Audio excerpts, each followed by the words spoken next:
ইসলামের অন্যতম গুরুত্বপূর্ণ একটা ইবাদত হলো কোরবানি। আর এই কোরবানি আমাদের দোরগোড়ায় উপস্থিত। আমরা অনেকে ইনশাআল্লাহ আল্লাহর নির্দেশ পালনার্থে কোরবানি করব। আল্লাহ বলেছেন, ফাসাল্লি লিরাব্বিকা ওয়ানহার, তুমি তোমার রবের নির্দেশে সালাত আদায় করো এবং কোরবানি করো। এই কোরবানির ইবাদত এমন একটি ইবাদত, এই ইবাদতের প্রতি আমাদের দেশের মানুষের আগ্রহ অন্যান্য ইবাদতের তুলনায় একটু বেশি। আলহামদুলিল্লাহ, তুলনামূলকভাবে অন্য অনেক ইবাদতের চাইতে কোরবানি করার ব্যাপারে আমাদের আগ্রহ একটু বেশি। এটার বিশেষ কারণ আছে।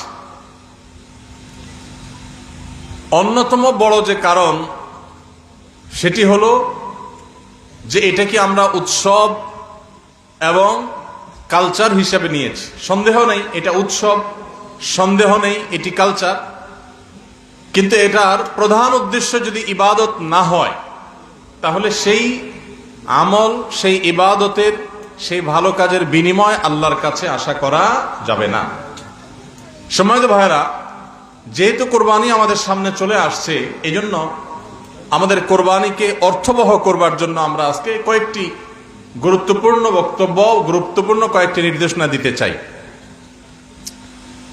প্রথম কথা হলো যে আমাদের কোরবানির উদ্দেশ্য যদি হয় ফ্রেশ গোশত আহরণ করা, আমাদের কোরবানির উদ্দেশ্য যদি হয় সমাজের মানুষের সামনে নিজের ইজ্জত রক্ষা করা, প্রতি বছর কোরবানি দেই, এবছর না দিলে মানুষ কি বলবে, বাচ্চারা কার মুখের দিকে চেয়ে থাকবে, আত্মীয় স্বজন, নতুন আত্মীয় স্বজন কি মনে করবে, এ সকল উদ্দেশ্য যদি আমাদের কোরবানির পেছনে কাজ করে তাহলে সেই কোরবানি আল্লাহর কাছে মাকবুল বা গ্রহণযোগ্য কোনো কোরবানি হবে না। কোরবানি প্রসঙ্গে আল্লাহ রাব্বুল আলামিন বলেছেন, ইন্নামা ইয়াতাকাব্বালুল্লাহু মিনাল মুত্তাকিন, আল্লাহ তাআলা শুধুমাত্র মুত্তাকিদের ত্যাগ, তাদের উৎসর্গ, তাদের কোরবানি, তাদের স্যাক্রিফাইস, এটা আল্লাহ তাআলা কবুল করবেন। অতএব যাদের ভিতরে তাকওয়া নাই তাদেরটা আল্লাহ তাআলা গ্রহণ করবেন না, কবুল করবেন না। আমরা যে আয়াত পড়েছি সেই আয়াতও দেখেছি, আল্লাহ রাব্বুল আলামিন ইরশাদ করেছেন যে আমাদের কোরবানির রক্ত, আমাদের কোরবানির পশুর গোশত, এর কিছুই কি আল্লাহর কাছে যায়? কিছুই আল্লাহর কাছে যায় না। অন্য সব ইবাদত, আর্থিক ইবাদত, এটার ফিডব্যাক আমাদের কাছে আসে না সাধারণত। আমরা যখন দান সাদাকা করি, দান সাদাকা করলে ওইটা কি নিজে খাওয়া যায়? যখন দান করি, সাদাকা করি, তখন এটা আল্লাহর তরফ থেকে গরিবদেরকে দিয়ে দিতে হয়, নিজে খাওয়া যায় না। কোরবানি এমন একটা ইবাদত যে আমরা কোরবানি করার সময় বললাম বিসমিল্লাহি আল্লাহু আকবার, আল্লাহুম্মা লাকা মিনকা ওয়া লাক, আল্লাহ আপনার পক্ষ থেকে পেলাম এবং আপনার উদ্দেশ্যেই কোরবানি করলাম বলতেছি। তো আল্লাহর উদ্দেশ্যে দিয়ে দেওয়ার পর নিয়ম হলো আল্লাহর বান্দাদের মধ্যে গরিব যারা, দুঃখী যারা, তাদেরকে দিয়ে দিব। এটাই তো সাদাকার নিয়ম, দানের নিয়ম। কিন্তু কোরবানি এমন একটা ইবাদত যে ইবাদত আমি আল্লাহর উদ্দেশ্যে করলাম, আল্লাহকে খুশি করার জন্য জবে করলাম, কিন্তু গোশতটা আবার আল্লাহ আমাকে খাওয়ার অনুমতি দিয়েছেন। এটা অন্য ইবাদতে নাই। এখন এই ইবাদতে যদি গোশত খাওয়াটা মুখ্য হয়, গোশত আহরণ করা মুখ্য হয়, সমাজে মানুষের কাছে মুখ উজ্জ্বল করা মুখ্য হয়, আসল উদ্দেশ্য যদি হয় দুনিয়াবি বা পার্থিব বিষয় আশয়, আসল উদ্দেশ্য যদি হয় শো অফ করা, আসল উদ্দেশ্য যদি হয় মানুষকে দেখানো, আসল উদ্দেশ্য যদি হয় আত্মীয় স্বজনের কাছে মুখ রক্ষা করা, বাচ্চা কাচ্চা কার দিকে চেয়ে থাকবে, সেটা যদি উদ্দেশ্য হয় তাহলে এটা ইবাদত হবে না। এই জন্য কোরবানির আগে সর্বপ্রথম যে বিষয়টি খুব জরুরি সেটা হলো আমাদের উদ্দেশ্যগুলোকে একটু ঝালাই করে নেওয়া, আমাদের উদ্দেশ্যগুলোকে একটু রিচেক করে নেওয়া। আমরা কেন কোরবানি করব, আমাদের কোরবানির উদ্দেশ্যটা কি? যদি শুধুমাত্র আল্লাহ সন্তুষ্টি উদ্দেশ্য হয় আর সে উদ্দেশ্যে আমি কোরবানি করি, গোশত আমার মুখ্য না, তাহলে সেক্ষেত্রে একটা গরু আমি যে দামে কিনেছি বাজার দর তার চাইতে আরো অনেক কম, তাহলে আমার আফসোস হওয়ার কথা না। কারণ আল্লাহ তাআলা সওয়াব দেওয়ার সময় গোশত কয় কেজি হয়েছে সেই হিসাবে দিবেন, নাকি আমি কি পরিমাণ টাকা আল্লাহর রাহে খরচ করলাম সেই পরিমাণ দিবেন? আমার খরচ করা টাকা আল্লাহর উদ্দেশ্যে যদি এটা নিয়োগ করে থাকি, তাহলে 1 লক্ষ টাকার গরু আপনি কোরবানি দিচ্ছেন, নিয়ত যদি সহি হয়, বিশুদ্ধ হয়, দুনিয়াবি কোনো ধান্দা যদি না থাকে, তাহলে আল্লাহ তাআলা সওয়াব কি 1 লক্ষ টাকার দিবেন, নাকি ওই গরুটার দাম বাজারে 80,000, আপনি কিনছেন 1 লাখ, তাহলে আল্লাহ বলবেন না তুমি কেন বেশি দিয়ে কিনছো, ওইটার দায়িত্ব তোমার, আমি 80,000 সওয়াব দেবো, এমন হবে? কিন্তু তারপরেও আমরা কোরবানির পশু কেনার পর দেখা যায় ওইটা নিয়ে আমাদের অনেকের হেজিটেশন থাকে, আফসোস থাকে।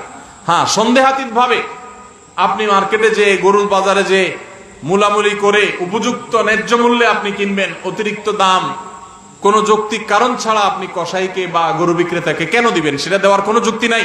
আপনি অবশ্যই মূলামূলি করে ন্যায্য মূল্যে কেনার চেষ্টা করবেন, কিন্তু কেনার পর এর দাম কত হইলো না হইলো, গোশত কয় কেজি হলো, পার কেজি কত পড়লো, তাতে লস হলো না লাভ হলো, এগুলা সবগুলো প্রমাণ করে যে কোরবানির উদ্দেশ্যে ভেজাল আছে।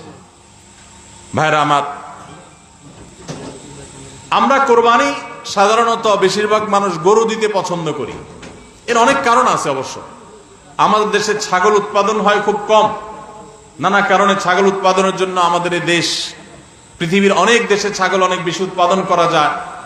বৃষ্টি বাদল এবং ঝড় তুফানের দেশে ছাগল উৎপাদন করা নানা কারণে কঠিন, যার কারণে গরু উৎপাদন বেশি হয়, আমরা গরু কোরবানি বেশি করি। এটা দোষের কিছু না, বরং এটা স্বাভাবিক। কিন্তু আমাদের অনেকের হয়তো গরু কোরবানি করার মতো সাধ্য নেই, ছাগল কোরবানি করার সাধ্য আছে। তারপরও দেখা যায় হাওলাত বরাত করে হলেও গরু কোরবানি দেই। কেন? কারণ ছাগল কোরবানি দিলে আশেপাশে মানুষ কি বলবে। এরকম জিনিস আমাদের মধ্যে আছে না নেই? যে এত বড় লোক মানুষ, এতদিন তো জানতাম পয়সা করিয়া আছে, উনি আবার ছাগল কোরবানি দিল, তাহলে চোখ মুখ মানুষের সামনে কেমনে দেখাবে? ভাইরা আমার, তো মানুষের কাছে কি বলবো, মানুষ কি বলবে, এই চিন্তা করে যদি গরুর জায়গায় ছাগলের জায়গায় আপনি গরু দেন, হাওলাত করিও দেন, তাতে আপনার এই কোরবানির দ্বারা সওয়াব হবে না। ভাইরা আমার, সবচেয়ে বেশি নিয়তের মধ্যে ভেজাল থাকে যেই ইবাদতে, তার নাম কোরবানি।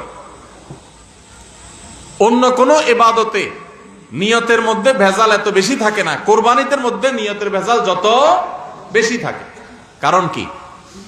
কারণ হলো ওই যে কোরবানি করার পর এটার ফিডব্যাক, এটার উপকারিতা, গোশতগুলো, এগুলো সব নিজেই ভোগ করে মানুষ, আপনার কাছে আবার ফিরে আসে। এই জন্য নিয়তের মধ্যে ভেজালের সম্ভাবনা অনেক বেশি থাকে। ভাইরা আমার, আমাদের প্রিয় নবী সাল্লাল্লাহু আলাইহি সাল্লাম তিনি কিন্তু গরু কিংবা ওঁট দিয়ে কোরবানি দেন নাই। এর মানে এইটা না যে গরু বা ওঁট দিয়ে কোরবানি দিলে সওয়াব কম হবে, এটা না। উদ্দেশ্য হলো যে ছাগল, দুম্বা, ভেড়া এরকম ছোট পশু দিয়ে কোরবানি তিনি দিয়েছেন, সাহাবা ইকরাম অনেকে দিয়েছেন। এখনকার মিডল ইস্টের মানুষ শতকরা বোধ হয় 90-95 জন মানুষ হবে, বা আরো বেশি সংখ্যক মানুষ হবে, প্রায় সবাই, তারা কিন্তু ছাগল, দুম্বা বা ভেড়া এই ছোট পশু দিয়ে কোরবানি দেয়। আমাদের দেশে আমরা বড় পশু অর্থাৎ গরু দিয়ে কোরবানি দেই, সেটার যৌক্তিক কারণ আছে। আমি বলেছি যে আমাদের দেশে গরু উৎপাদন করা যত সহজ হয়, ছাগল উৎপাদন করা এত সহজ হয় না, নানা কারণে। গরুর, ছাগলের চাইতে গরুর উৎপাদন বেশি হয়, সেই হিসাবে আমরা করি, ঠিক আছে। কিন্তু যদি উদ্দেশ্য হয় বড় পশু কোরবানি করে আমি বড় কোরবানি দাতা জাহির করব নিজেকে, তাহলে এর মাধ্যমে সওয়াব হওয়া তো দূরের কথা, মানুষ দেখানো ইবাদত করার কারণে শিরকে আসগরের গুনাহ হওয়ার আশঙ্কা আছে। আমার কথা কি বুঝাইতে পারছি?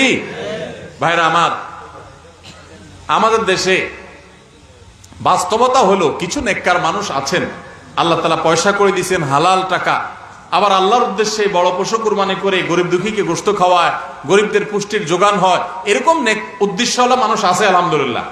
কিন্তু এই সীমিত সংখ্যক মানুষ ছাড়া সাধারণত গরুর সাইজ যত বড় হয় নিয়তের ভেজাল তত বেশি হয়। আমি কি আপনাদের বুঝাতে পারছি? সাধারণত গরুর সাইজ যত বড় হয় নিয়তের ভেজাল তত বেশি হয়। সব ক্ষেত্রে এটা প্রযোজ্য না। অনেক নেককার মানুষ আছেন যে গরুর সাইজও বড়, মাশাআল্লাহ নিয়তটাও খালেস, আবার উপার্জন হালাল, এরকম আল্লাহর বান্দাও আছেন, কিন্তু তাদের সংখ্যা খুবই কম। সাধারণত গরুর আকার যত বড় হয়, এই বেশিরভাগ এই শ্রেণীর কোরবানি দাতাদের নিয়তে ভেজাল বেশি হয়। আপনি ঢাকা চলে যাবেন, গুলশান, বাড়িধারা, ঢাকার একেবারে এলিট শ্রেণী মানুষের বসবাস যে সমস্ত এলাকা, সে সমস্ত এলাকায় দেখবেন এক এক বাড়ির ভিতরে গ্যারেজে বিশাল বড় বড় 3টা 4টা 5টা গরু, এক একটা 4 লাখ 3 লাখ 5 লাখ এরকম দামের গরু। এই বাড়িওয়ালাদের বেশিরভাগ লোকদেরকে দেখবেন জীবনে এরা মসজিদের ধারে কাছেও যায় না, কিন্তু কোরবানিটা করে মাশাআল্লাহ। কারণ কি? একে তো কোরবানি করে গরিব দুঃখী লাইনে দাঁড়ায় থাকবে, আপনার চেয়ারে বসে বসে গরিব দুঃখীরে কোরবানি গোশত দেব, ভালোই তো লাগে। একটা বাকাওয়াতি জাহির হয়, দানবীর, সেটা জাহির করা যায়, উৎসব হয়, আনন্দ হয়। আমি আগে বলেছি কোরবানি এটা উৎসব, কোরবানি একটা ইবাদত, এটা ইসলাম এবং মুসলমানদের সংস্কৃতি, সন্দেহ নেই। কিন্তু সব কিছুর উপরে ইবাদতের মানসিকতা প্রাধান্য থাকতে হবে। কারণ ইব্রাহিম আলাইহিস সালাম যে কোরবানি করেছিলেন, সেই কোরবানি মূলত আল্লাহর নির্দেশ পালনার্থে করেছিলেন। তিনি মূলত আল্লাহর কাছে প্রমাণ করেছেন বা আল্লাহর কাছে প্রকাশ করেছেন যে আল্লাহ যত আদেশ করেন, যত নিষেধ করেন সব তিনি মানবেন। এমনকি নিজের সন্তানকে কোরবানি করার নির্দেশ আল্লাহ করার পর সেটাও মানতে তিনি প্রস্তুত হয়েছেন। আল্লাহ সন্তান কোরবানি হইতে দেন নাই, কিন্তু তিনি পরীক্ষায় পাশ করে ফেলেছেন। এই কোরবানি আমাদেরকে শিক্ষা দেয় আল্লাহর আদেশ নিষেধ আমার যুক্তিতে ধরুক আর না ধরুক, আমার বুঝে খাটুক বা না খাটুক, আমার পক্ষে যাক আর বিপক্ষে যাক, আমার ভালো লাগুক আর না লাগুক, সর্বাবস্থা আমি আল্লাহর আদেশ নিষেধ মেনে চলবো। এটাই হলো কোরবানির প্রধান শিক্ষা। আল্লাহ তাআলা আমাদের সবাইকে সেই শিক্ষা মাথায় রেখে শুধুমাত্র আল্লাহকে খুশি করার উদ্দেশ্যে কোরবানি করার তৌফিক দান করুন। মেয়ে বিয়ে দিয়েছেন বা ছেলে বিয়ে করাইছেন, ব্যয়ের বাড়ি থেকে মেহমান আসবে, ব্যয়েরা জিজ্ঞেস করবে ব্যয় কি কোরবানি দিচ্ছেন, একটা ব্যাপার সেপার আছে। তখন যদি বলেন যে ব্যয় সাহেব এবার টাকা পয়সা হাতে নাই, সেজন্য এবার কোরবানি দিব না, তাহলে মুখ থাকে। এই জন্য একটা কোরবানি দেওয়া লাগে। এই কোরবানি কি ব্যয় হিসাবের জন্য হলো না আল্লাহর জন্য হলো? এই ব্যয় হিসাবের জন্য কোরবানি করলে সেটা সওয়াব হবে না, বরং শিরক হবে, শিরকে আসগর। এটা কি শিরকে আসগর বলা হয়? আল্লাহ তাআলা আমাদের সবাইকে আল্লাহকে খুশি করার জন্য কোরবানি করার তৌফিক দান করুন। আল্লাহকে খুশি করার জন্য যে কোরবানি করছেন, মাঝে মধ্যে একটু অ্যাসিড টেস্ট করবেন। অ্যাসিড টেস্ট বলবো, ধরেন আপনি প্রতি বছর গরু কোরবানি করেন, এক বছর হঠাৎ করে ছাগল কোরবানি করেন, ছাগল কোরবানি করেন। আপনি বলবেন এই বছর তাহলে তো গরু গোশত দিতে পারবো না, তো আরো কয়েকটা ছাগল কিনে কোরবানি আরো বেশি করা যায়, তো একজনে একটা বেশি করলে সমস্যা নাই। ছাগল অনেকগুলো কিনে গরিব দুঃখীদেরকে দিয়ে দেন, তারা কোরবানি করে তারা গোশত খায় ফেলাকে আপনার তরফ থেকে কোরবানি হয়ে যাবে। আপনি একটা ছাগল করেন, দেখেন এটা মানাইতে পারেন কিনা নিজেরে। যদি কোনো অসুবিধা না হয় মানাইতে, তাহলে আলহামদুলিল্লাহ আল্লাহ শুকর আদায় করতে পারেন যে আপনার নিয়তের মধ্যে বোধহয় ভেজাল নাই। আর যদি মনে হয় না প্রতি বছর গরু দেই, এবার ছাগল দিলে কেমনে হয়, মানুষ কি বলবে, তাহলে বুঝতে হবে ডাল মে কুছ কালা নেই, পুরা হি কালা হয়। আল্লাহ তাআলা আমাদের সবাইকে ইখলাসের সাথে তাকওয়ার সাথে কুরবানির এই আমলটি সম্পাদন করার তৌফিক দান করুন। ভাইরা আমার, কুরবানির সামনে আসছে, এখন থেকে আমরা একটু পরিবারের সদস্যদেরকে নিয়ে বসি, বাচ্চা সহ ফ্যামিলির সব সদস্যরা একটু বসেন, মশওয়ারায় বসেন, পরামর্শ মজলিসে বসেন, বসে জিজ্ঞাসা করেন আমরা আসলে কোরবানিটা কেন করতেছি। গোশত খাওয়া, ফ্রেশ গোশত আহরণ করা, মানুষের সামনে নিজেদের মুখ উজ্জ্বল করা, কি ধান্দা, উদ্দেশ্য কি? একজন একজন করে সবাই মতামত নেন এবং এটা নিশ্চিত করেন যে আমরা আল্লাহর জন্যই কোরবানি করছি। এটা কিভাবে নিশ্চিত করব? একটা তো বললাম যে বিশাল বড় গরু কোরবানি করেন সব সময়, এবার একটু ছাগল কোরবানি করেন, দেখেন তো মনে মানাইতে পারেন কিনা। কারণ আপনি বলবেন ভাই গরু কোরবানিতে অনেক টাকা লাগে, ছাগলে তো অনেক কম টাকা লাগে, তাহলে এই কোরবানি ওইটার চাইতে কিভাবে উত্তম হয়? আমি উত্তম বলতেছি না, আমি বলতেছি যে আপনার নফস, আপনার মন মানে কিনা যে আমি গরুর জায়গায় ছাগল কোরবানি করলেও তো হবে, হবে না হবে না? কেউ যদি ছাগল কোরবানি করে তার কোরবানি হবে কি হবে না? হবে। কোরবানি ছাগলও করা যায়, গরুও করা যায়, বেড়াও করা যায়, দম্বাও করা যায়, মহিষ দিয়েও করা যায়, উট দিয়েও করা যায়, এসব পশু দিয়ে কোরবানি করা যায়। অতএব আপনি এবছর একটু ছাগল দিয়ে করেন, বাকি গরু কেনার যে আরো বাজেটের টাকা ছিল সেগুলো দিয়ে আরো কয়েকটা ছাগল কিনে গরিব মানুষকে দিয়ে দেন, ওটা যাতে এলাকা মানুষ টেন না পায়, অন্য এলাকায় দিয়ে দেন। আমরা সুন্নাহ ফাউন্ডেশনের তরফ থেকে সারা দেশে বিভিন্ন জায়গায় জায়গায় কোরবানি করি। অনেক প্রবাসী আছে অনেকে ইউরোপ আমেরিকার এমন এমন দেশে আছেন সেখানে কোরবানি চাইলেও করা যায় না, সুযোগ নাই। বা দেশে অনেকে আছেন যে তার হয়তো সে সুযোগ নাই, ক্যাপাসিটি নাই, নানা কারণে সুবিধা অসুবিধা আছে। তো আমরা তাদের তরফ থেকে কোরবানি করে দেশের বিভিন্ন গরিব দুঃখীদের আপনার বাসা বাড়িতে আমরা তাদের ঘরে ঘরে গোশত পৌঁছাই দিই।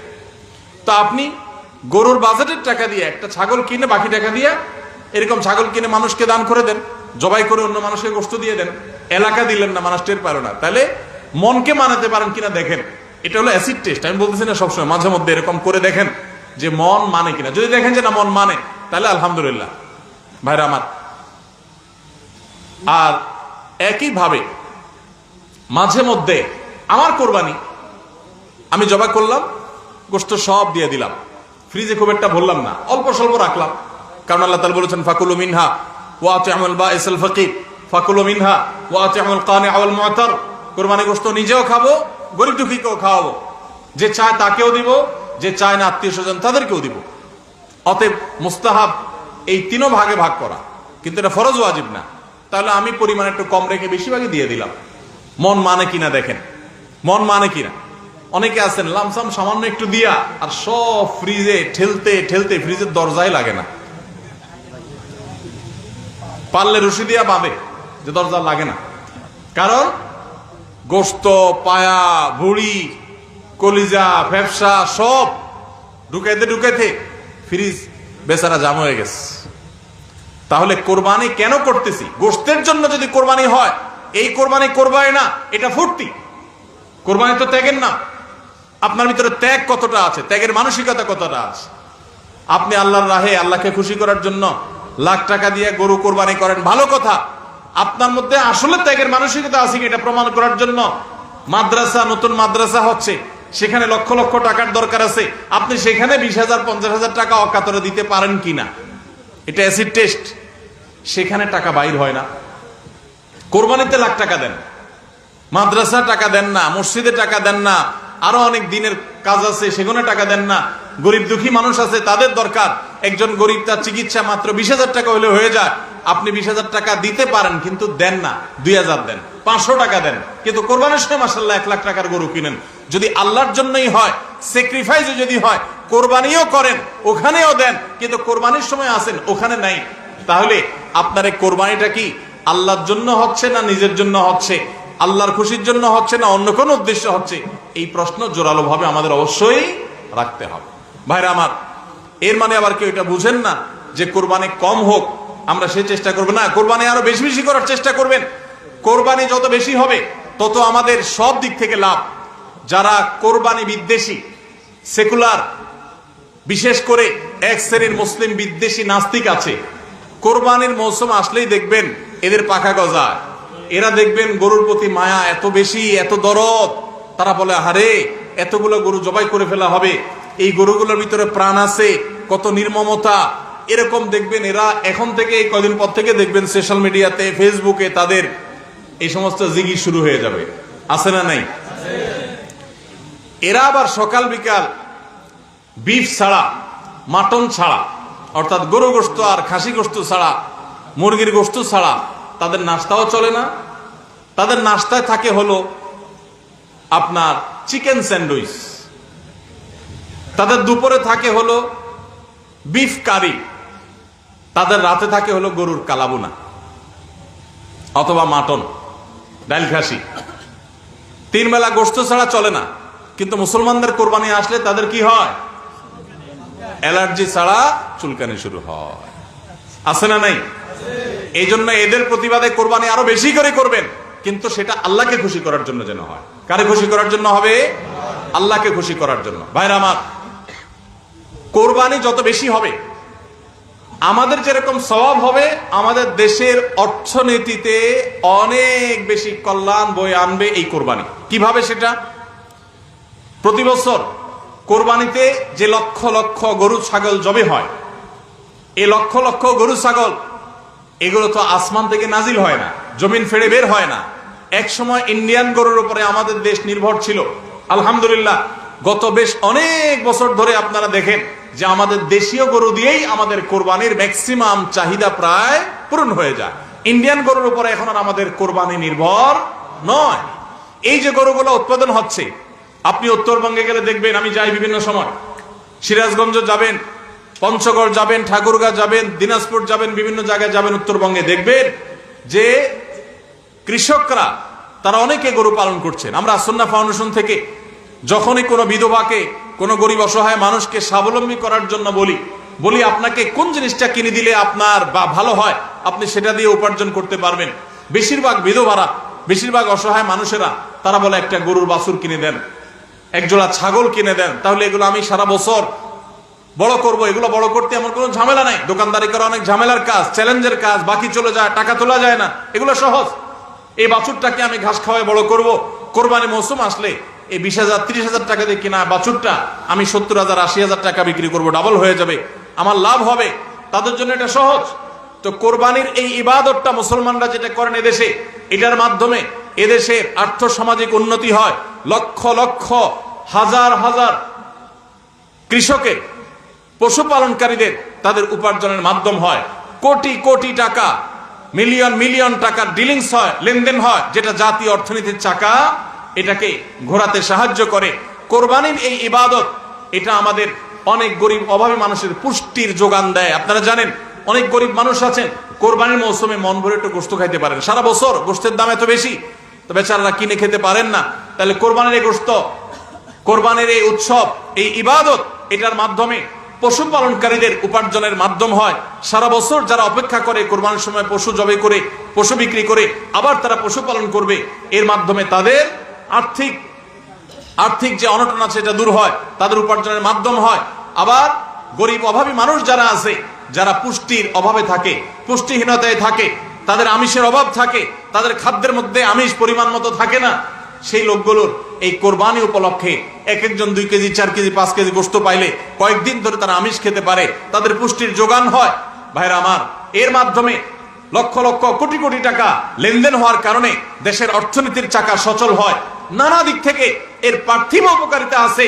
যারা কোরবানির বিরোধিতা করে ওরা বসে বসে ওই মাটন কারি, ওই বসে বসে আপনার বিফ, বসে বসে চিকেন স্যান্ডউইচ, এবং বসে বসে তারা বার্গার খাওয়া ছাড়া আর কোনো কাজ তাদের নাই। এদেশের অর্থনৈতিক উন্নয়নের পিছনে তাদের কোনো ভূমিকা নাই। প্রবাসের যে রেমিটেন্স এদেশে আছে, যত রেমিটেন্স আসে, যেটি আমাদের দেশের অর্থনীতির চাকাকে সবচেয়ে বেশি সচল রাখে, গার্মেন্টস শিল্প একটা চাকা আর রেমিটেন্স আরেকটা চাকা, এই দুইটা চাকা আমাদের দেশের অর্থনীতিকে মূলত সচল রাখে। সবচেয়ে বেশি বৈদেশিক মুদ্রা আমরা কামাই এই দুইটা মাধ্যমে। ভাইরা আমার, আপনারা নিশ্চয় জানেন, চাঁদপুর এলাকার মানুষ আপনারা, এই চাঁদপুরে প্রায় প্রতিটা ঘরে ঘরে বিদেশি আছে না নেই? প্রত্যেকটা ঘরে ঘরে প্রায় অনেক প্রবাসী ভাইরা আছেন। এই প্রবাসী ভাইরা যারা আছেন, যাদের টাকায় এ দেশের অর্থনীতির চাকা চলে, তারা ম্যাক্সিমাম মিডল ইস্ট প্রবাসী বা মালয়েশিয়ান প্রবাসী, ম্যাক্সিমাম তারা মুসলিম কান্ট্রিগুলোতে শ্রম দিতে গেছেন এবং তাদের ঘাম ঝরানো টাকা দিয়ে এদেশ সচল হয়। আর এই দেশের আইন, এদেশের নিয়ম, এদেশের সংবিধান, এদেশের সবকিছুর ক্ষেত্রে সবচেয়ে বেশি পোদ্দারি করে হলো ইসলাম বিদ্বেষীরা, আর টাকাটা আনে সবচেয়ে বেশি ইসলামিস্টরা। যত মধ্যপ্রাচ্য প্রবাসীরা টাকা আনে, তাদের 99% তারা আলহামদুলিল্লাহ ইসলামকে ভালোবাসে, মহব্বত করে। আমি 10 বছর সৌদি আরবে প্রবাসী ছিলাম, আমি জানি। আমি মিডল ইস্টের বিভিন্ন দেশ ঘুরে ঘুরে প্রবাসীদের ব্যক্তিগত জীবন, তাদের চিন্তা দর্শন, এগুলোকে কাছে থেকে দেখার সুযোগ আমার হয়েছে। প্রবাসীদের যে টাকা এদেশের অর্থনীতির চাকা সবচেয়ে বেশি সচল থাকে। আমি ইউরোপ আমেরিকায় থাকা প্রবাসী ভাইদের প্রতি শ্রদ্ধা রেখে বলছি, তাদের মধ্যে অনেকে আছেন তারা দেশকে ভালোবাসেন, কিন্তু ম্যাক্সিমামের অবস্থা হলো যে তারা যদি ওই সমস্ত দেশে একবার যেতে পারে, তাহলে দেশে জমি জমা, বাড়ি গাড়ি যা আছে এগুলা বিক্রি করে ডলার করে হুন্ডির মাধ্যমে নিয়ে যায়। কারণ ওই দেশে তার একটা বাড়ি কেনা লাগবে, কারণ সে সেখানকার নাগরিক হয়ে যায়। আর মিডিল ইস্টে যারা যায় তারা নাগরিক হইতে পারে না, এই জন্য ওখান থেকে একটা রিয়াল, একটা দিরহাম পারলে ওইটা বাঁচিয়ে দেশে পাঠায়।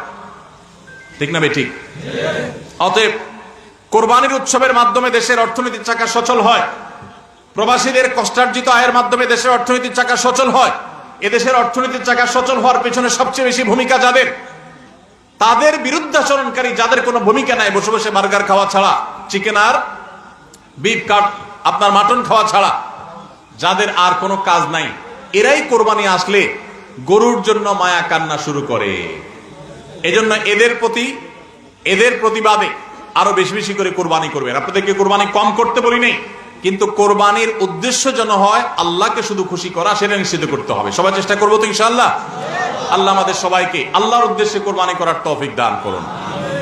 তাহলে কোরবানি আসার আগে আগে নিজেকে নিজে জিজ্ঞাসা করবেন, পরিবারের সদস্যরা বসে নিজেদের মধ্যে পর্যালোচনা করবেন যে আমরা কোরবানিটা কেন করছি, আমাদের উদ্দেশ্যটা কি। আমাদের উদ্দেশ্য হবে আল্লাহর নির্দেশ পালনার্থে আমি আমার অর্থ করি এটা ব্যয় করলাম। একটা পশু কিনলাম, ঈদের আগের রাতে কিনবেন না, পারলে 2-4 দিন আগে কিনবেন। যত বেশি আগে কিনতে পারেন তত ভালো। কিনলে ওই পশুটাকে আপনি নিজে হাতে খাওয়াবেন, গোসল করাবেন, ওইটাকে পরিপালন করবেন, প্রতিপালন করবেন, ওটার মধ্যে একটা মায়া হবে। এরপরে সেই পশু যখন জবে হবে নিজের কাছে একটু খারাপ লাগবে। এটা এক ধরনের স্যাক্রিফাইস। ফজর নামাজ যখন পড়বো মনে চায় না, তারপরে কষ্ট করে উঠে পড়বো, এটা স্যাক্রিফাইস। তো কোরবানির এই ইবাদত আমাদেরকে স্যাক্রিফাইস এবং ত্যাগ শিখায়। আল্লাহকে সন্তুষ্ট করার জন্য আমরা যেই কোনো ধরনের স্যাক্রিফাইস করার চেষ্টা করব। আল্লাহ আমাদের সবাইকে তৌফিক দান করুন। ভাইরা আমার, আমাদের কোরবানি যেন অর্থবহ হয়, বিশুদ্ধ হয়, এবং আমাদের কোরবানি যেন ত্রুটি মুক্ত হয়, এই ইবাদতের সওয়াব যেন আমরা আল্লাহর কাছে লাভ করি। সেজন্য দ্বিতীয় যে পরামর্শ দিতে চাই বা যে দ্বিতীয় আমলটি কথা বলতে চাই সেটি হলো কোরবানির পশু এটা যারা বানাবে সে সমস্ত কসাইদেরকে উপযুক্ত মজুরি আমরা দিব, তাতে কোনো কার্পণ্য করব না। কিন্তু কোরবানির পশুর কোনো গোশত মজুরি হিসাবে দেওয়া যাবে না। কোরবানির পশুর গোশত যদি মজুরি হিসাবে দেন তাহলে সেটা জায়েজ হবে না, আপনার কোরবানি হবে না। মানুষ যদি এতগুলো পিছনে থাকেন, ফ্যানের বাতাস তো আসে না, আপনাদের পিছে কাজ কি?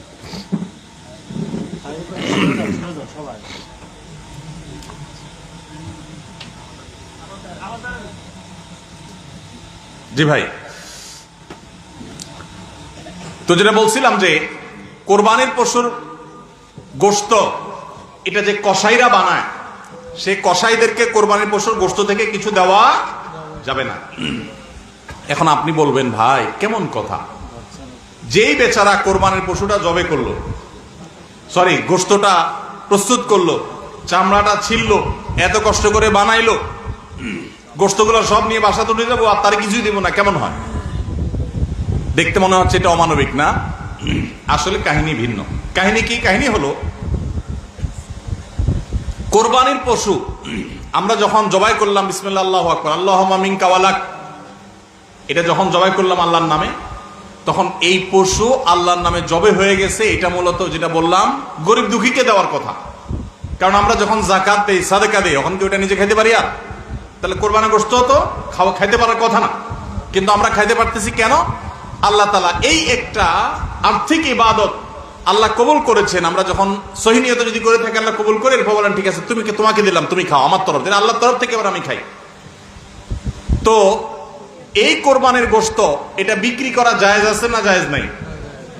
না জায়েজ। কেন জায়েজ নাই? কারণ এটা তো ওই যে আল্লাহ আমাকে হাদিয়া দিয়েছেন গ্রহণ করার জন্য, আল্লাহর নামে দিয়ে দিয়েছি, এটা আমি বিক্রি করার সুযোগ নাই। এখন কসাইকে যদি আমি গোশত দেই পারিশ্রমিক হিসাবে, তাহলে এটা একরকম বিক্রি করার মতো হয়। কিভাবে? তিনি কষ্ট করেছেন, তাকে তার বিনিময় দিলাম, তাহলে বিক্রি করার মতোই হলো। আমি গোশতটা তাকে একটা বিনিময় নিয়ে দিলাম, গোশত দিয়ে টাকা নিলাম, বিক্রি করা এটা, এখানে গোশত দিয়ে শ্রম দিলাম, একই জিনিস। এই জন্য এটা জায়েজ নাই। তাহলে কি করবেন? কসাইকে তার ন্যায্য মূল্য দিবেন। একটা গরু বানানোর জন্য যা লাগে তা পুরাটা দিবেন এবং আগে ভাগে এগুলো চুকায় নিবেন। মুশকিল হলো কসাইরা জানে যে একটা গরু বানাইতে হয়তো বাজার দর অনুযায়ী সে 10,000 টাকা নিত, এখন সে 8,000 রাজি হয়ে গেছে। কেন 8,000 রাজি হয়ে গেছে? কারণ সে জানে তার সাথে আরো যে 3-4 জন থাকবে, সবাইরা আপনি কমপক্ষে এই 4 জনকে যদি 2 কেজি করে বা 3 কেজি করে গোশত দেন, তাহলে 3-4 12 কেজি হবে। তো 12 কেজি গোশতের বাজারের দাম কত? হ্যাঁ, তাহলে চিন্তা করবে সে যে আমার তো এই দিক দিয়ে 2,000 টাকা ছাড় দিলাম আর পাইলাম তার চাইতে আরো অনেক বেশি। এই জন্য কসাই কম টাকা রাজি হয়ে যাবে। কসাইকে এই জন্য আগে ভাগে বলে দিবেন, শুনেন, কথা শুনেন ভালো করে, গোশত কিন্তু আপনাকে এক পিছু দেব না, আপনি কত নিবেন সেটা আপনি চুকান, আমার খাটলে নেব, না হলে অন্য কসাইয়ের সাথে আলাপ করবো, কিন্তু আগে মাথায় এটা রাখেন আপনারা কিন্তু আমি গোশত দেব না, টাকা যা নেওয়ার নিবেন। নবী করিম সাল্লাল্লাহু আলাইহি সাল্লাম আলী রাদিয়াল্লাহু আনহুকে এটা বলে দিয়েছেন, কোরবানি করার সময় বলে দিয়েছেন, দেখো কসাইকে কিন্তু কোরবানির গোশত দিবা না, কোরবানির গোশত শুধু না, কোরবানির পশুর কোনো কিছু বিনিময় সে দিবা না, তাকে টাকা দিবা আলাদা, যত টাকা লাগে সেটা দিবা, গোশত দিবা না, তাহলে বিনিময় হয়ে যাবে, এটা জায়েজ হবে না, তোমার কোরবানি হবে না। এই জন্য ভাইরা এই জিনিসটা আমাদের সাবধান থাকতে হবে, কসাইকে কোরবানির গোশত বিনিময় হিসাবে দেওয়া যাবে না।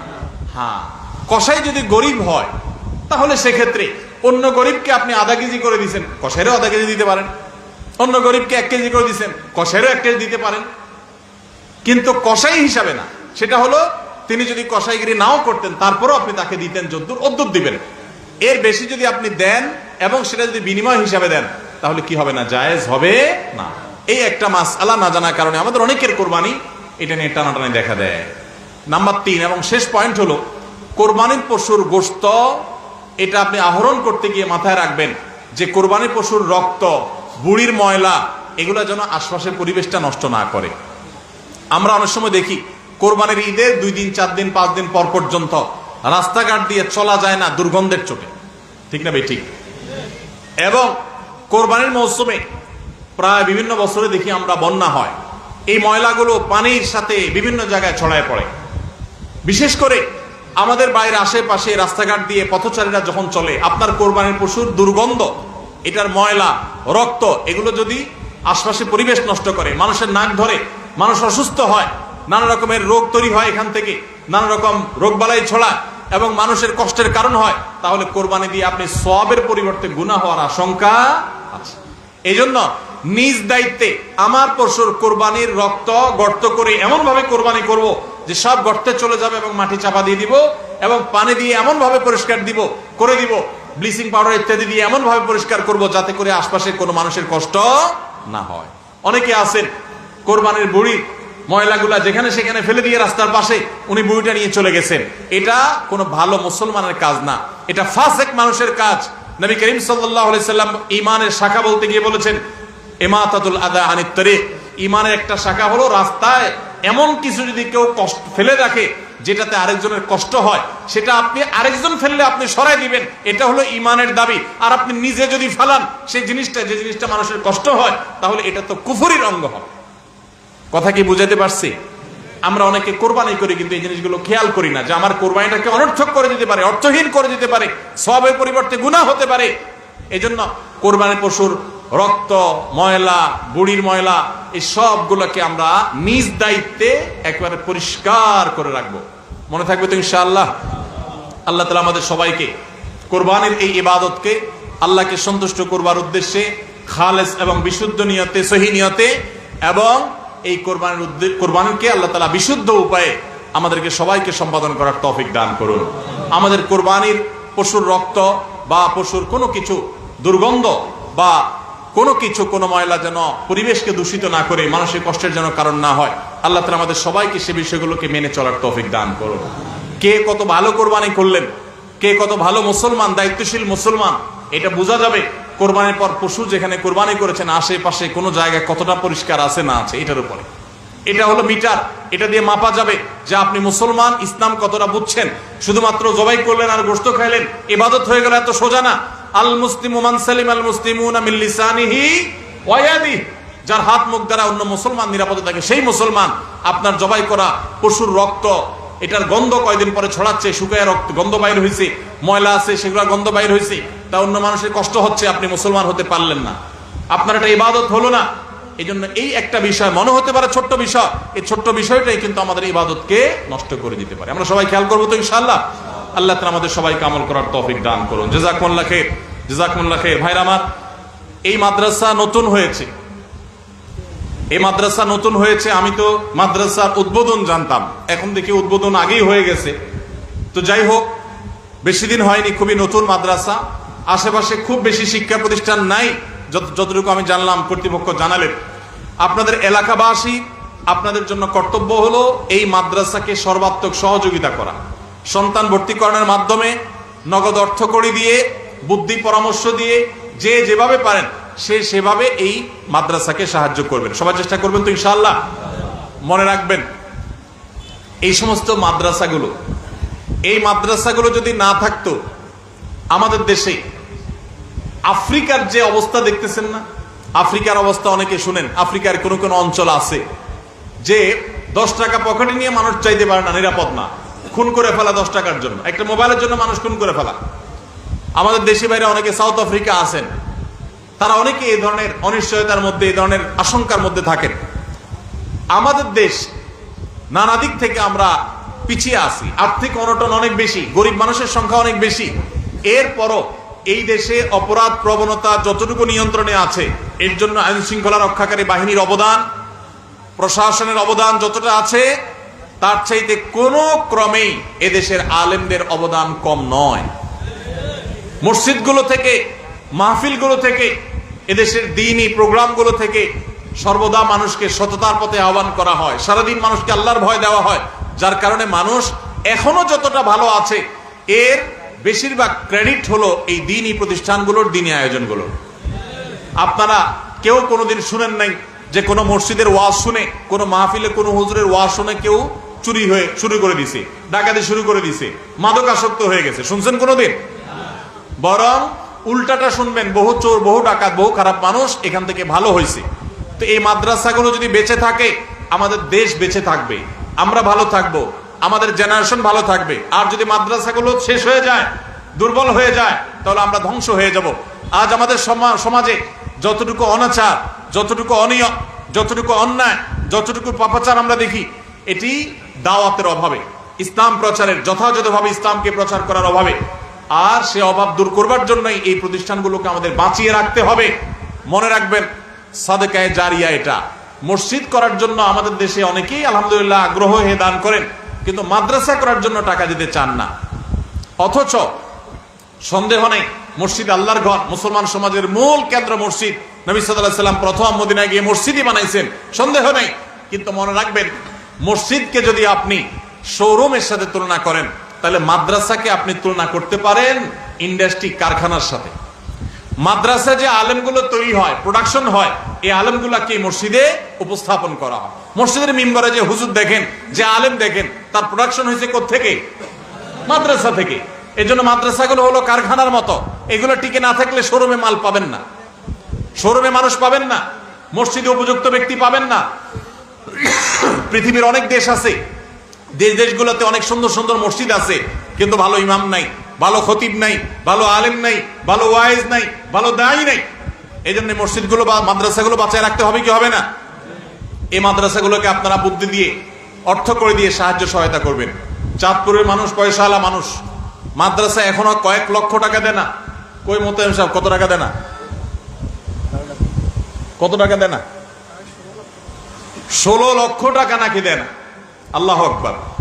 এতটুকু একটা মাদ্রাসা, তার মানে দেনার উপরে দাঁড়িয়ে আছে মাদ্রাসা। তো আল্লাহর ঘর, মসজিদ অথবা দ্বীনের শিক্ষা প্রতিষ্ঠান, মাদ্রাসা, এগুলো লোনের উপরে দাঁড়ায় থাকবে, কিভাবে আল্লাহর কাছে আমরা জবাবদিহি করব? প্রত্যেকে যার যার সাধ্য অনুযায়ী আমরা মাদ্রাসার জন্য শরীক হব। ঠিক আছে তো ইনশাআল্লাহ? আমরা যদি সবাই একটু একটু করে ভাগ করে নেই, তাহলে মসজিদের দেনা পরিশোধ হতে, মাদ্রাসার দেনা পরিশোধ হতে খুব বেশি সময় লাগবে না। আল্লাহ তাআলা আমাদের সবাইকে তৌফিক দান করুন। কালেকশন করছেননি? করছেননি কালেকশন? মাশাআল্লাহ, মাশাআল্লাহ,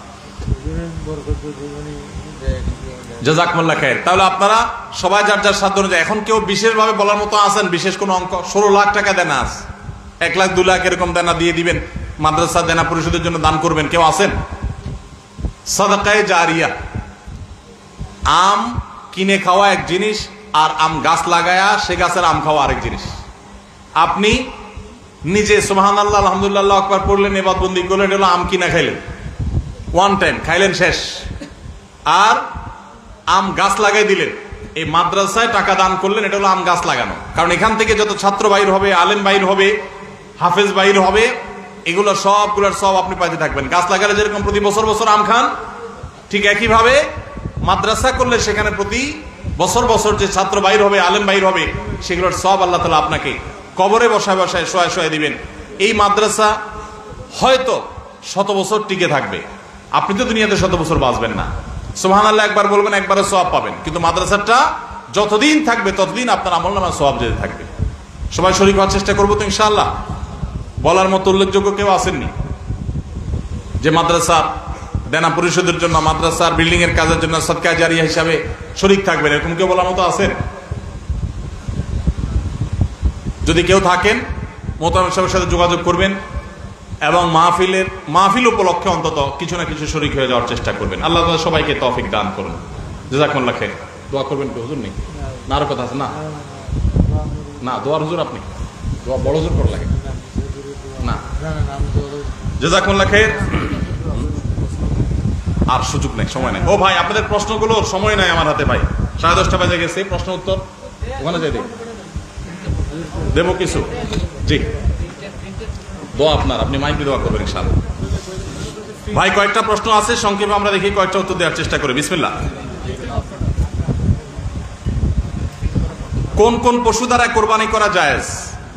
কোন কোন পশু দ্বারা কোরবানি করা জায়েজ ভাই? এটার উত্তর হলো কোরবানি করা যাবে উট দিয়ে, যদি উটের বয়স হয় 5 বছর। কয় বছর?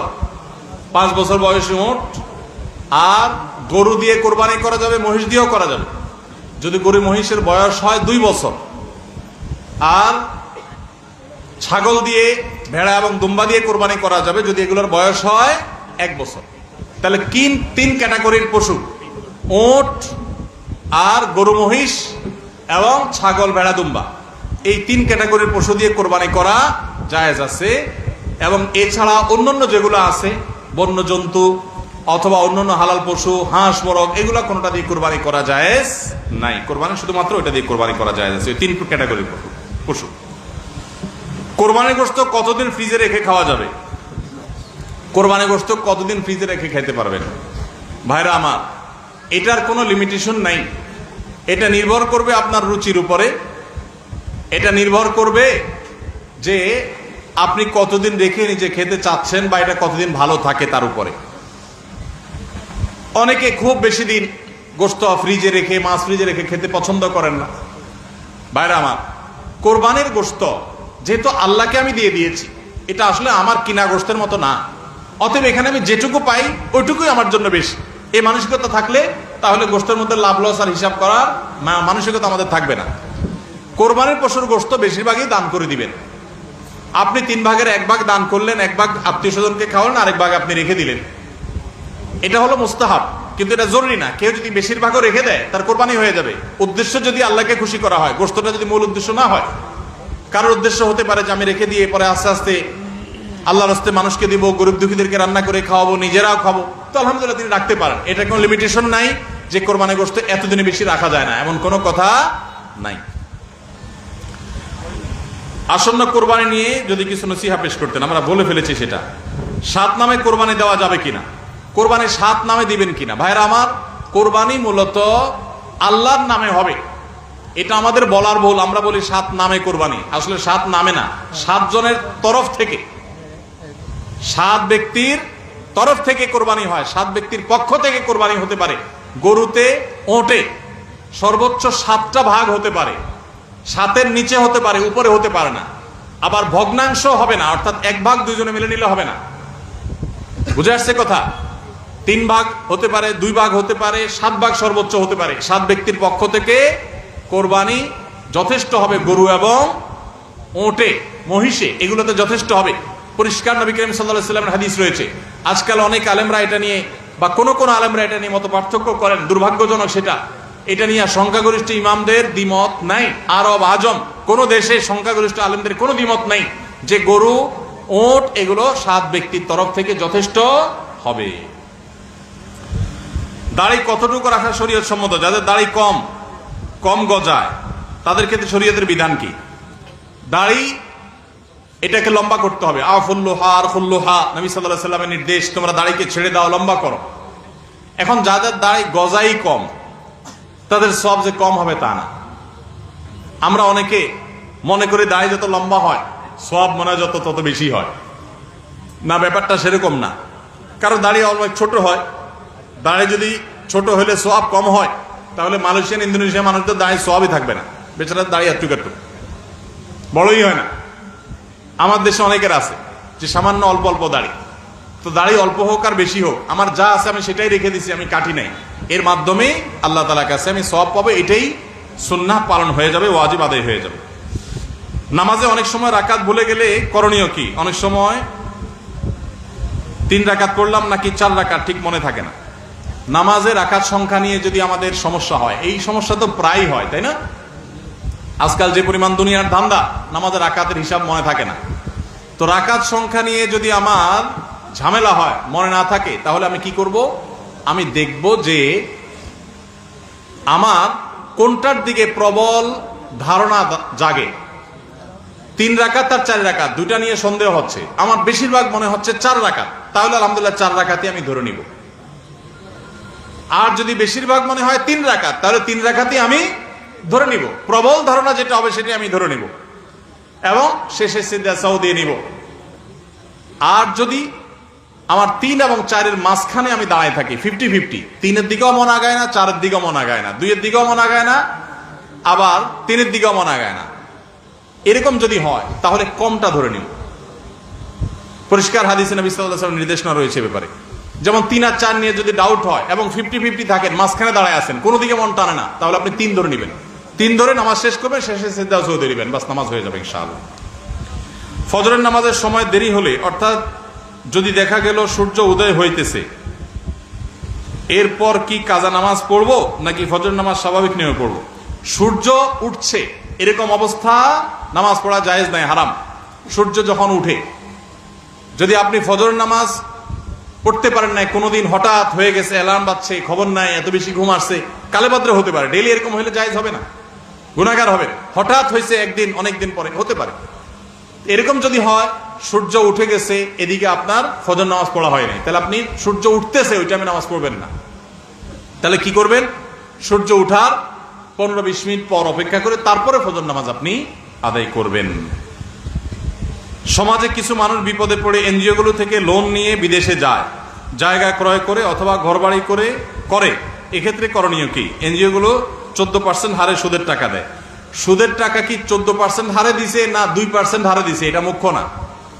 আমরা যখন বাইরে যাই, বিশেষ করে উন্নত দেশগুলোতে যাই, তখন বাংলাদেশি প্রবাসী ভাইরা জিজ্ঞাসা করে, ভাই এখানে হাউস লোনের জন্য ব্যাংকগুলো থেকে এত কম নামমাত্র সুদের টাকা দেয় যে বলার মতো না, এই লোভ ছাড়া যায় না, একেবারে লোন দেয় নামমাত্র মূল্যে, একদম ফাও বলতে গেলে, তো সেটা জায়েজ হবে কিনা? উত্তর একই, সুদ আল্লাহর জমিনে সবচেয়ে ভয়াবহ হারাম। সুদের চাইতে ভয়াবহ হারাম আর কোনোটা নাই। অন্য কোনো হারাম খেলে আল্লাহর সঙ্গে, আল্লাহ রসুলের সাথে যুদ্ধের সামিল না। সুদের ভয়াবহতা এত বেশি, সুদের কারবার করার আল্লাহ রসুলের সাথে যুদ্ধের ঘোষণা দেওয়ার সামিল। এই জন্য ভাইরা, বিদেশি এনজিও গুলো বা দেশি অনেক এনজিও আছে যারা গ্রামে গ্রামে সুদি লোন দেওয়ার জন্য তারা হন্যে হয়ে মানুষ খোঁজে, আছে না নাই? কিস্তিতে টাকা দেওয়ার জন্য হন্যে হয়ে থাকে। আপনারা একটা জিনিস খেয়াল করবেন, আপনার অন্য কোনো বিপদে তাদেরকে পাবেন না, কোনো বিপদে তাদেরকে পাবেন না। আপনার ছেলেটা অসুস্থ, তারা আপনার ছেলেটাকে নিয়ে সেবা করে চিকিৎসা করায় দিছে কোনো স্বার্থ ছাড়া, এগুলো নর্মালি খুব একটা পাবেন না। কিন্তু দেখবেন তারা কিস্তিতে লোন দেওয়ার জন্য পিছে পিছে ঘুরে, কারণ এরা জেনে হোক আর না জেনে হোক শয়তানের দোসরের ভূমিকায় অবতীর্ণ হয়েছে। এই সুদের জাল গোটা পৃথিবীতে বিছানো হয়ে গেছে, গোটা পৃথিবীর অর্থনীতি দাঁড়িয়ে আছে সুদের উপরে। আমরা বক্তব্য দিচ্ছি কিন্তু আমরা জানি যে আমাদের আষ্টে পৃষ্ঠে সুদ আমাদেরকে ঘিরে আছে। কিন্তু ভাইরা আমার, ঠান্ডা মাথায় জেনে শুনে বিদেশ যাওয়ার জন্য হোক, ঘরবাড়ি করার জন্য হোক, ব্যবসা সম্প্রসারণের জন্য হোক, সুদের কারবারে কোনো মুসলমান জড়াতে পারে না, এটা হারাম। আল্লাহ তাআলা আমাদের এই হারাম থেকে বেঁচে থাকার তৌফিক দান করুন। সুদের টাকা দিয়া অনেক কিছু করে ফেলতে পারেন, কিন্তু সুখের মালিক আল্লাহ তাআলা, তিনি আল্লাহ তাআলা আপনাকে এই হারাম দিয়ে কখনো আরাম দিবেন না। এজন্য সুদকে না বলার মতো ইমানের শক্তি থাকতে হবে। অভ্যাস করানোর জন্য কাউকে নফল ইবাদতের জন্য চাপ প্রয়োগ করা জায়েজ আছে কিনা? নফল ইবাদতের জন্য সাধারণ অবস্থাতে চাপ প্রয়োগ করা জায়েজ নাই, কিন্তু অধীনস্থ লোকজন, নিজের ঘরের লোকজন, তাদেরকে মৃদু চাপ দেয়া যেতে পারে, যেটা জুলুমের পর্যায়ে যাবে না। সেটা হলো দাবির জায়গা থেকে, সেটা শেখানোর জন্য, অভ্যাস করানোর জন্য অধীনস্থ নিজের পরিবারের সদস্য এরকম লোকদেরকে, তাও চাপ বলতে যেটা বুঝায় যে জবরদস্তি করলেন, কষ্ট হলেও তাকে করালেন, এটা করা জায়েজ নেই, কারণ এটা ফরজ ইবাদত না। নবী করিম সাল্লাল্লাহু আলাইহি সাল্লাম রমজানের শেষ দশকে পরিবার লোকদেরকে ঘুম থেকে ডেকে তুলতেন ইবাদতের জন্য, নফল ইবাদতের জন্য। তো এই টাইপের পরিবারকে আপনি আহ্বান করতে পারেন, এটা কিছুটা জোরাজুরি বলা যেতে পারে বাহ্যিক অর্থে, কিন্তু চাপ প্রয়োগ বলতে জুলুম যদি বুঝায় বা জবরদস্তি যদি বুঝায়, তো অভ্যাসের জন্য জবরদস্তি করানো জায়েজ নেই, কারণ বিষয়টা নফল।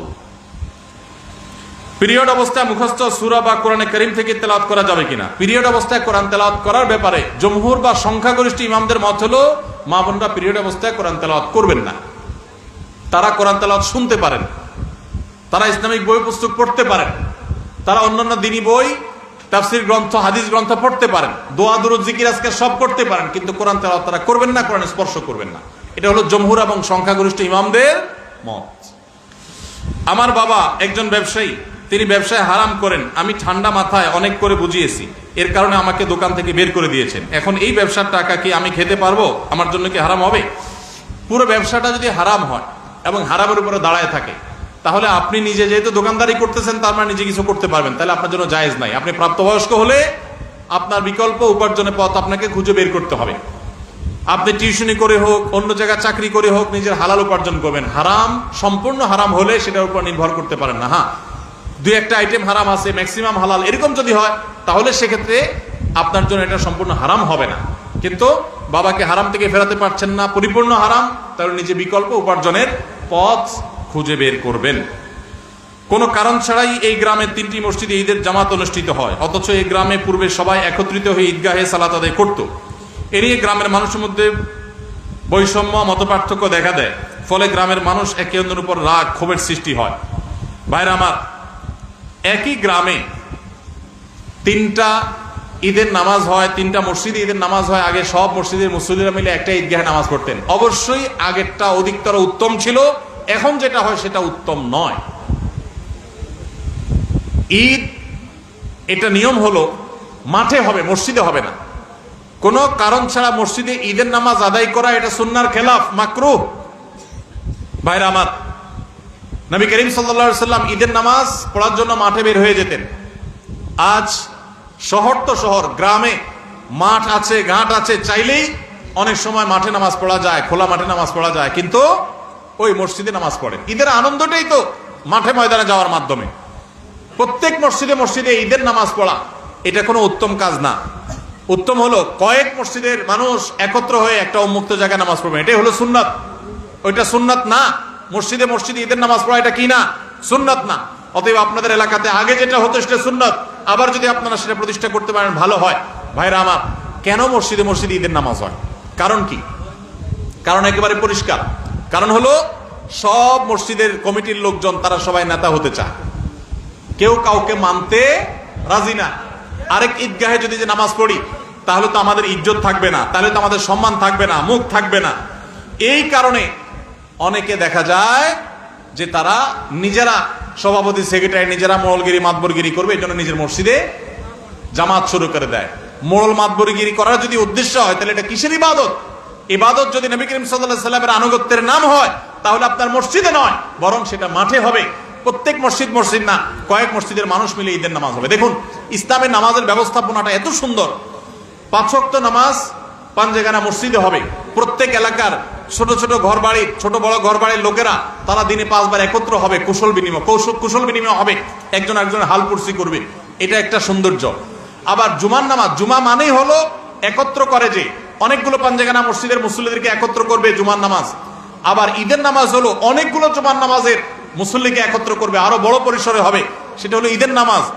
আর আরাফাতের ময়দান হলো গোটা বিশ্বের মুসলমানদেরকে একত্র করবে, সেটা আরো বড় পরিসরে। এটাই হলো নামাজের সৌন্দর্য। এই চেইনটা ইসলাম দিয়েছে, কিন্তু আমরা সেটাকে নষ্ট করে ফেলেছি। এজন্য আপনাদের গ্রামে যারা 3টা মসজিদে বিভক্ত হয়েছেন তারা আবার একটা ঈদগাহে একত্র হন। আল্লাহ আপনাদেরকে সুন্নাতের উপর আসার তৌফিক দান করুন।